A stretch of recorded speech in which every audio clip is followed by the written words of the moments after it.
Parmi ses pièces les plus anciennes et les plus remarquables, le musée de Bailleul possède 2 fragments de bois sculptés d'un retable du XVe siècle. Rescapée du legs de Benoît de Puite en 1859, elle nous offre un voyage au Moyen-Âge dans les pays du Nord. Le retable, du latin retro tabula, porte des images peintes ou sculptées à l'arrière des autels des édifices religieux. Au Moyen-Âge, la connaissance de la Bible passe souvent par les images, et les supports sont nombreux.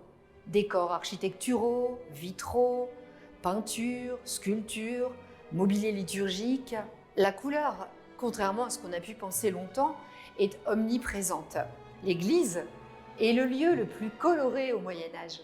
Les fragments du musée racontent 2 épisodes de la vie de Saint Jean-Baptiste, personnage majeur de la religion chrétienne. Sa naissance et son apostolat. Prenons par exemple le fragment qui nous raconte la naissance de Saint Jean-Baptiste. En haut à droite, nous assistons à la naissance du petit Jean. Sous cette scène, une femme, probablement la Vierge si l'on se reporte aux Saintes Écritures, tient l'enfant. Dans le coin supérieur gauche, le père Zacharie annonce le nom de l'enfant. Et enfin, au premier plan, Jean-Baptiste, adulte, ravive la promesse tant attendue du Messie.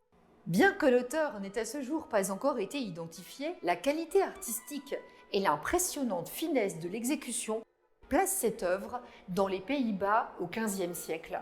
Les détails vestimentaires permettent d'affiner légèrement cette datation en plaçant le fragment dans sa seconde moitié.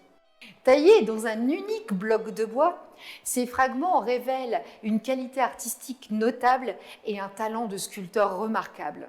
Ces œuvres sont le témoin d'un savoir-faire passé et de techniques de sculpture qui ne sont plus pratiquées aujourd'hui.